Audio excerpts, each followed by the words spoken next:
بسم اللہ الرحمن الرحیم۔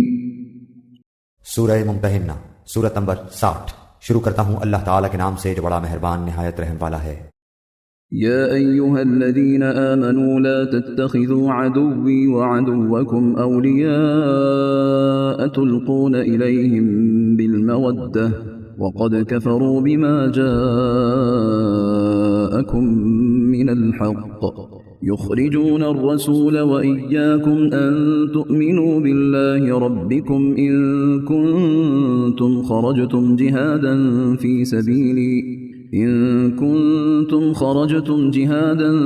سبيلي وابتغاء مرضاتي تسرون إليهم بالمودة وأنا أعلم بما أخفيتم وما أعلنتم ومن يفعله منكم فقد ضل سواء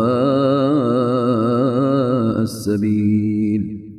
اے وہ لوگو جو ایمان لائے ہو، میرے اور خود اپنے دشمنوں کو اپنا دوست نہ بناؤ۔ تم تو دوستی سے ان کی طرف پیغام بھیجتے ہو اور وہ اس حق کے ساتھ جو تمہارے پاس آ چکا ہے کفر کرتے ہیں۔ پیغمبر کو اور خود تمہیں بھی محض اس وجہ سے جلا وطن کرتے ہیں کہ تم اپنے رب پر ایمان رکھتے ہو۔ اگر تم میری راہ میں جہاد کے لیے اور میری رضامندی کی طلب میں نکلتے ہو تو ان سے دوستیاں نہ کرو۔ تم ان کے پاس محبت کا پیغام پوشیدہ پوشیدہ بھیجتے ہو اور مجھے خوب معلوم ہے جو تم نے چھپایا اور وہ بھی جو تم نے ظاہر کیا۔ تم میں سے جو بھی اس کام کو کرے گا وہ یقیناً راہ راست سے بہک جائے گا۔ إن يثقفوكم يكونوا لكم أعداء ويبسطوا إليكم أيديهم وألسنتهم بالسوء وودوا لو تكفرون۔ اگر وہ تم پر کہیں قابو پالیں تو وہ تمہارے کھلے دشمن ہو جائیں اور برائی کے ساتھ تم پر دست درازی اور زبان درازی کرنے لگیں اور دل سے چاہنے لگیں کہ تم بھی کفر کرنے لگ جاؤ۔ لن تنفعكم أرحامكم ولا أولادكم يوم القيامة يفصل بينكم والله بما تعملون بصير۔ تمہاری قرابتیں، رشتہ داریاں اور اولاد تمہیں قیامت کے دن کام نہ آئیں گی۔ اللہ تعالیٰ تمہارے درمیان فیصلہ کر دے گا اور جو کچھ تم کر رہے ہو اسے اللہ خوب دیکھ رہا ہے۔ قد كانت لكم أسوة حسنة في إبراهيم والذين معه إذ قالوا لقومهم إنا براء منكم ومما تعبدون من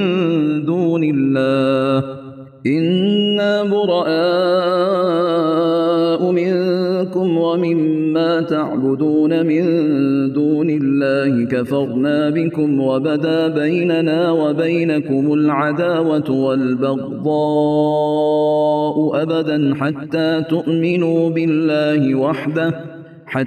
تؤمنوا بالله وحده إلا قول إبراهيم لأبيه لأستغفرن لك وما أملك لك من الله من شيء ربنا عليك توكلنا وإليك أنبنا وإليك المصير۔ مسلمانوں، تمہارے لیے حضرت ابراہیم میں اور ان کے ساتھیوں میں بہترین نمونہ ہے، جبکہ ان سب نے اپنی قوم سے برملا کہہ دیا کہ ہم تم سے اور جن جن کی تم اللہ کے سوا عبادت کرتے ہو ان سب سے بالکل بیزار ہیں۔ ہم تمہارے عقائد کے منکر ہیں جب تک تم اللہ کی وحدانیت پر ایمان نہ لاؤ۔ تم میں ہمیشہ کے لیے بغض و عداوت ظاہر ہو گئی۔ لیکن ابراہیم کی اتنی بات تو اپنے باپ سے ہوئی تھی کہ میں تمہارے لیے استغفار ضرور کروں گا اور تمہارے لیے مجھے اللہ کے سامنے کسی چیز کا اختیار کچھ بھی نہیں۔ اے ہمارے پروردگار، تجھی پر ہم نے بھروسہ کیا ہے اور تیری ہی طرف رجوع کرتے ہیں اور تیری ہی طرف لوٹنا ہے۔ ربنا لا تجعلنا فتنة للذين كفروا واغفر لنا ربنا إنك أنت العزيز الحكيم۔ اے ہمارے رب، تو ہمیں کافروں کی آزمائش میں نہ ڈال اور اے ہمارے پالنے والے ہماری خطاؤں کو بخش دے، بے شک تو ہی غالب حکمت والا ہے۔ لقد كان لكم فيهم أسوة حسنة لمن كان يرجو الله واليوم الآخر ومن يتول فإن الله هو الغني الحميد۔ یقیناً تمہارے لیے ان میں اچھا نمونہ اور عمدہ پیروی ہے، خاص کر ہر اس شخص کے لیے جو اللہ کی اور قیامت کے دن کی ملاقات کی امید رکھتا ہو، اور اگر کوئی روگردانی کرے تو اللہ تعالیٰ بالکل بے نیاز ہے اور سزاوار حمد و ثنا ہے۔ عسى الله أن يجعل بينكم وبين الذين عاديتم منهم مودة والله قدير والله غفور رحيم۔ کیا عجب کہ ان قریب ہی اللہ تعالیٰ تم میں اور تمہارے دشمنوں میں محبت پیدا کر دے۔ اللہ کو سب قدرتیں ہیں اور اللہ بڑا غفور و رحیم ہے۔ لا ينهاكم الله عن الذين لم يقاتلوكم في الدين ولم يخرجوكم من دياركم أن تبروهم وتقسطوا إليهم إن الله يحب المقسطين۔ جن لوگوں نے تم سے دین کے بارے میں لڑائی نہیں لڑی اور تمہیں جلا وطن نہیں کیا، ان کے ساتھ سلوک و احسان کرنے اور منصفانہ بھلے برتاؤ کرنے سے اللہ تعالیٰ تمہیں نہیں روکتا، بلکہ اللہ تعالیٰ تو انصاف کرنے والوں سے محبت کرتا ہے۔ انما ينهاكم الله عن الذين قاتلوكم في الدين وأخرجوكم من دياركم وظاهروا على إخراجكم أن تولوهم ومن يتولهم فأولئك هم الظالمون۔ اللہ تعالیٰ تمہیں صرف ان لوگوں کی محبت سے روکتا ہے جنہوں نے تم سے دین کے بارے میں لڑائیاں لڑیں اور تمہیں دیس نکالے دیے اور دیس نکالا دینے والوں کی مدد کی۔ جو لوگ ایسے کفار سے محبت کریں وہ قطعاً ظالم ہیں۔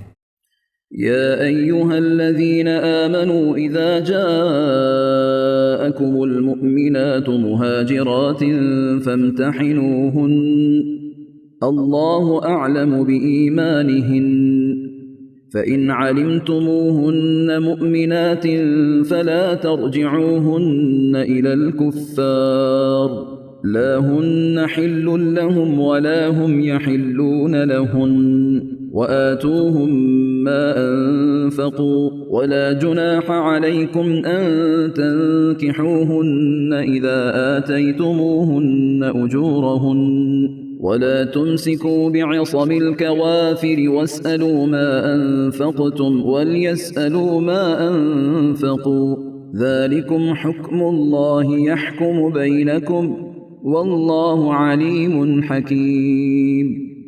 اے ایمان والو، جب تمہارے پاس مومن عورتیں ہجرت کر کے آئیں تو تم ان کا امتحان لو۔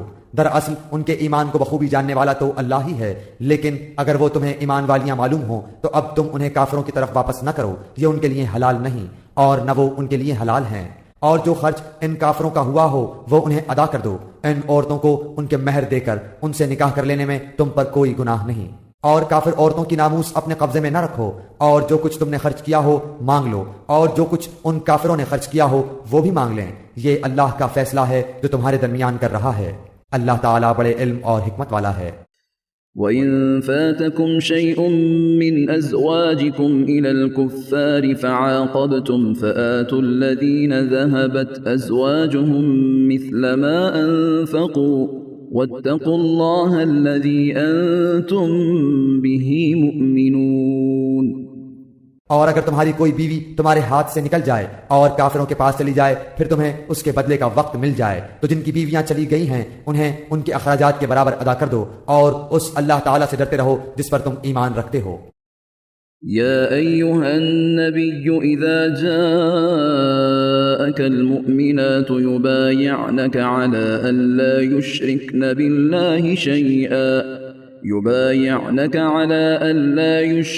بالله شيئا ولا يسرقن ولا يزنين ولا يقتلن أولادهن ولا يأتين ببهتان يفترينه بين أيديهن وأرجلهن ولا يعصينك في معروف فبايعهن واستغفر لهن الله إن الله غفور رحيم۔ اے پیغمبر، جب مسلمان عورتیں آپ سے ان باتوں پر بیعت کرنے آئیں کہ وہ اللہ کے ساتھ کسی کو شریک نہ کریں گی، چوری نہ کریں گی، زناکاری نہ کریں گی، اپنی اولاد کو نہ مار ڈالیں گی، اور کوئی ایسا بہتان نہ باندھیں گی جو خود اپنے ہاتھوں پیروں کے سامنے گھڑ لیں، اور کسی نیک کام میں تیری بے حکمی نہ کریں گی، تو آپ ان سے بیعت کر لیا کریں اور ان کے لیے اللہ سے مغفرت طلب کریں، بے شک اللہ تعالیٰ بخشنے اور معاف کرنے والا ہے۔ يا أيها الذين آمنوا لا تتولوا قوما غضب الله عليهم قد يئسوا من الآخرة كما يئس الكفار من أصحاب القبور. اے مسلمانوں، تم اس قوم سے دوستی نہ رکھو جن پر اللہ کا غضب نازل ہو چکا ہے، جو آخرت سے اس طرح مایوس ہو چکے ہیں جیسے کہ مردہ اہل قبر سے کافر نا امید ہیں۔